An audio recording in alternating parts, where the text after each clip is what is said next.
Hello hi नमस्कार, कैसे हैं आप सब। जितने लोग इस चैनल पे नए हैं उन सबको हाथ जोड़ के वेलकम है और जय श्री राम। जितने पुराने हैं उन्हें हर हर महादेव। 2-3 दिन का गैप हो गया, उसके लिए सिंसियरली अपॉलोजी। Sincerely apology. 3 दिन के लिए बाहर गई थी। गई तो वैसे मैं ज़्यादा दिन के लिए थी, बट वो कहते हैं ना कि जो चीज़ आप शुरू से ही सोच लो ना या कोई बोल दे, उस चीज़ में प्रॉब्लम्स आने लगती है। आप सबको पता है मैं अहमदाबाद गई थी, हमारा एक ट्रैवल ट्रेड फेयर होता है। तो उसके बाद मैंने सोचा था मैं अहमदाबाद से थोड़ा सा आगे जाएंगे, आप 6 घंटे की जर्नी है, द्वारका और सोमनाथ पड़ता है। तो मेरा बड़ा मन था कि मैं सोमनाथ और द्वारका जाऊं।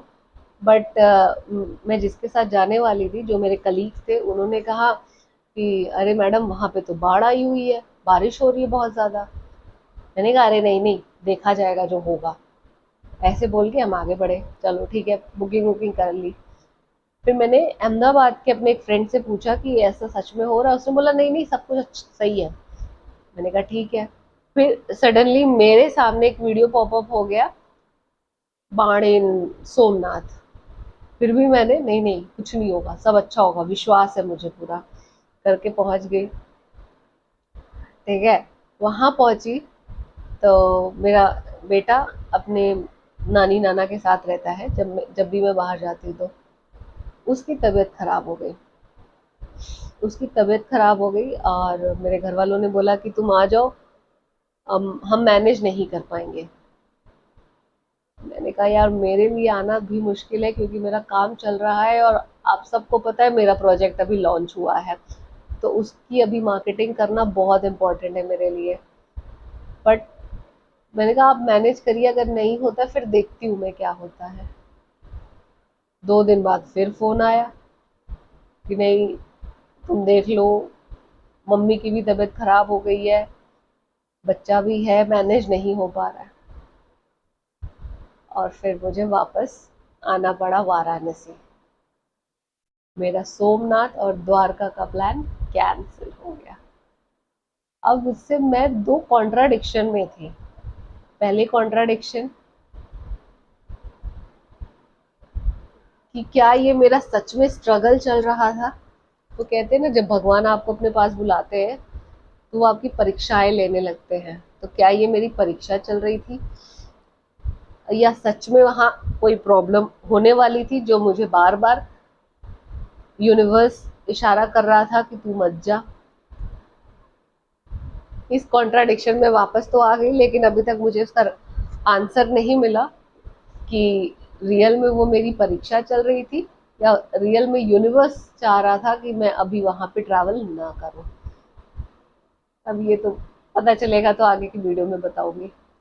चलो, और एनीवेज आज की क्लास शुरू करते हैं। आप सबको पता है हमारा सीरीज चल रहा है इस सावन के महीने में। आज मैं आपको बहुत बड़ी बात बोलने वाली हूँ, बहुत बड़ी बात बोलने वाली हूँ। ये सब लॉ ऑफ अट्रैक्शन वगैरह भूल जाओ, भूल जाओ। वैसे तब तो बहुत हमने पढ़ लिया है, समझ लिया है, बट इस सब में मुझे एक चीज समझ में आ गई है, एक चीज समझ में आ गई है कि हम जो सोचते हैं ना वो हमें मिलता है, और जिस चीज के लिए हम डेस्परेट हो जाते हैं वो चीज हमें उतनी ही ज्यादा देर में या नहीं मिलता है, उतनी ही ज्यादा देर में या नहीं मिलता। आप जितने इजी गोइंग रहोगे उतना जल्दी मिलने के चांसेस होते हैं। जितने इजी गोइंग रहोगे, तार में भी करंट कैसे जाता है, एकदम इजी। अगर तार अच्छा रहे, सब कुछ रहे, तभी वो इजी करंट आगे मूव करेगा। अदरवाइज कुछ भी हिंड्रेंस रहेगा तो क्या होगा, शॉर्ट सर्किट होगा, है ना। बहुत ज्यादा पावर आएगी तब भी शॉर्ट सर्किट होगा, लो वोल्टेज रहेगा तब भी कोई चीज काम नहीं करेगी। तो हर चीज को हमें इजी गोइंग और बैलेंस में करना होगा। अभी तक स्वर विज्ञान बता रही थी, स्वर विज्ञान पे आंख मूंद के भरोसा कर लो और उसके अकॉर्डिंग काम करना शुरू करो, और ये ठान लो कि हम कुछ भी कर सकते हैं, we can do anything. Limitation सिर्फ हमारे दिमाग में हम बनाते हैं आसपास की सोसाइटी के अकॉर्डिंग। गोल डिसाइड करो, प्लानिंग करो, करना शुरू कर दो, देखना वो अचीव कर लोगे। इन बिटवीन किसी से जेलसी, डेस्परेशन ये सब मत ले आना। आप अपना कर्म करो। एक चीज और बताती हूँ, ये मेरी मेरी खुद की रिसर्च और एक्सपीरियंस से मैं आपको ये सब बता रही हूँ। दूसरी चीज, 99% लोग भगवान से क्या मांगते हैं? 99% लोग भगवान से क्या मांगते हैं? मुझे पैसे दे दो। और जितना भी लॉ ऑफ अट्रैक्शन है ना, सबसे ज्यादा व्यूज किस पे होंगे? 24 घंटे में पैसे की बरसात। आजकल हर एस्ट्रोलॉजर, हर न्यूमरोलॉजर, हर मैनिफेस्टेशन कोच सिर्फ इसी को बताता है कि पैसे कैसे अट्रैक्ट करें। भीड़ कहाँ ज्यादा है?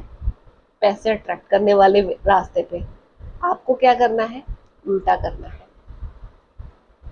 उल्टा करना है यार, उधर जाओ ना जिधर भीड़ नहीं है। जिधर भीड़ नहीं है, विश भी जल्दी पूरी होगी और पैसा तो ऑटोमेटिकली आएगा ही आएगा। कैसे?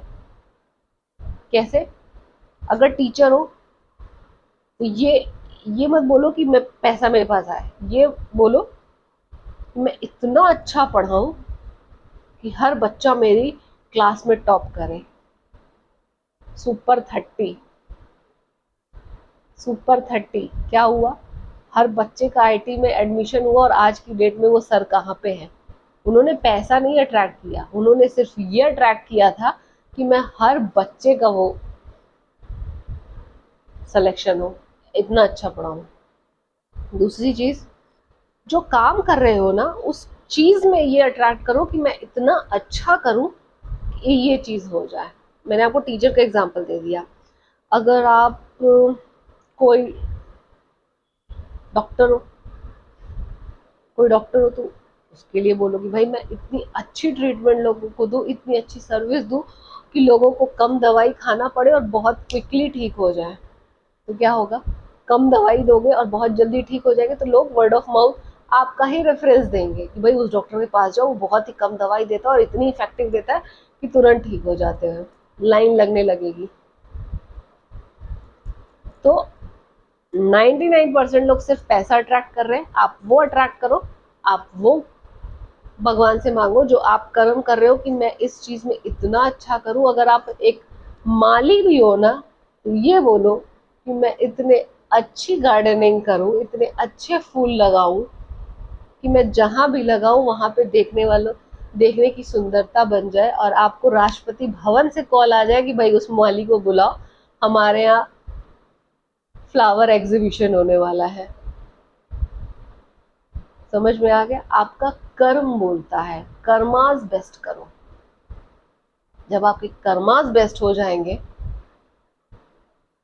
अगर आप प्रिपरेशन कर रहे हो, अगर आप प्रिपरेशन कर रहे हो आईएएस की, पीसीएस की, तो ये सोच के करो, ये सोच के मत करो कि मेरी रैंक इतनी आ जाए, मेरा ये उतना आ जाए। वो भगवान के ऊपर छोड़ दो, ठीक है, आपको जो देना होगा दीजिएगा। ये सोच के करो कि मैं आपके सामने कल को अगर कोई पढ़ने भी बैठे तो उसको इतने अच्छे से पढ़ाओगे कि उसका आईएएस निकल जाएगा, उसका आईएएस निकल जाएगा। तो वो क्या होगा? वो आपके दिमाग में आए अपने आप, उसका इजी वे आप ढूंढोगे। किसी भी चीज, जैसे आप केमिस्ट्री का मैं एक एग्जांपल लेती हूँ, पीरियोडिक टेबल किसी को नहीं याद होती थी, मुझे खुद नहीं याद होती थी। बाद में समझ में आया कि उसकी एक कहानी बनी हुई है, उसके ऊपर एक गाना बना हुआ है, वो गाना इजीली याद हो जाता है, उससे पूरा पीरियोडिक टेबल याद हो जाता है। तो जिसने भी बनाया होगा वो गाना कितना जीनियस होगा, खुद की तो हेल्प किया ही, लाखों लोगों की हेल्प करके गया वो। तो आपने क्या किया? एक रास्ता ढूंढ लिया उसको, उस कॉम्प्लेक्स चीज को अपनी मेमोरी में रखने का। तो से पढ़ाई कर रहे हो तो ऐसा पढ़ाई करो कि सामने वाला अगर आपसे कुछ पूछे तो आप उसको इतने इजी और अच्छे वे में बताओ कि उसकी भी समझ में आ जाए सब कुछ। मैं अभी कुछ दिनों पहले कुछ ऐसी धुन चढ़ी थी मुझे भी पढ़ाई करने की, अभी भी पढ़ती हूँ, बुक्स वुक्स पढ़ती हूँ। तो जब मैंने मुगल काल और ये सब काल वगैरह पढ़ा था, जब रियल में स्कूल में पढ़ती थी, तब लिटरली कुछ समझ में नहीं आया, बस रट लिया था, एग्जाम में जाके लिख दिया था। अभी कुछ दिनों नहीं, कुछ साल पहले मैंने भी कुछ पढ़ना शुरू किया था, एक एग्जाम देने वाली थी, गवर्नमेंट एग्जाम था, but due to some COVID और इसके कारण वो फॉर्म ही नहीं आया। तो बट पढ़ रही थी उस टाइम पे। तो मैंने उस टाइम पे ऐसा पढ़ाई किया, मैंने कहा यार मैंने ऐसा अगर उस टाइम किया होता स्कूल के टाइम पे, आज तो मुझे सब कुछ अच्छे से याद हो गया। उस टाइम पे अगर किया होता तो मेरे कितने डिस्टिंक्शन मार्क्स आए होते 10th और 12th में। मुगल काल और पता नहीं कौन कौन से काल, एक एक राजा, हर चीज मुझे याद हो गई थी। इवन सामने जो बैठा होगा उसको भी मैं इतने अच्छे से समझा दूंगी कि उसको भी कभी नहीं भूलेगा। तो कर्मास पे फोकस करो, विष्णु पे फोकस करो, लक्ष्मी माँ अपने आप आएंगी। तो क्या करना है, 99% लोग एक रास्ते पे चल रहे हैं, हाउ टू अट्रैक्ट मनी। आप किस रास्ते पे चलो, how to become a perfect. I want to become a perfect. Perfection के लिए करो, जिस चीज में हो उसमें परफेक्ट बनो, देखो आपको ऑटोमेटिकली सारी चीजें मिलेंगी। आई होप आपको आज का वीडियो अच्छा लगा हो। ढूंढो, सबसे पहले तो खुद से बात करो कि क्या है भाई मेरी अपनी चीज। बहुत लोगों को तो अपना गोल ही नहीं पता होता है, अपना गोल पता करो। आई होप ब्रीदिंग एक्सरसाइज आपकी चल रही होगी, कॉन्शियसली अब सुबह उठना शुरू कर दिए होंगे। अगर कोई किसी की विश है तो मैंने एक दिए की टेक्निक बताई थी अपने लास्ट वीडियो में, दिए की टेक्निक करो। अगर नहीं लास्ट वीडियो देखा है तो पीछे जाओ, डे 1 से देखो, पीछे जाओ डे 1 से देखो, हर वीडियो एक दूसरे से जुड़ा हुआ है। ठीक है, तो आज के वीडियो में बस इतना ही बोलूंगी। मिलती हूँ नेक्स्ट वीडियो में एक नई इंफॉर्मेशन के साथ। ढर्रे पे चलना बंद कर दो भीड़ के साथ, अलग रास्ते पे चलो जो कि खाली है, जहाँ पे 100% चांसेस है जल्दी मैनिफेस्टेशन के। ठीक है, मिलते हो कल। जय सिया राम।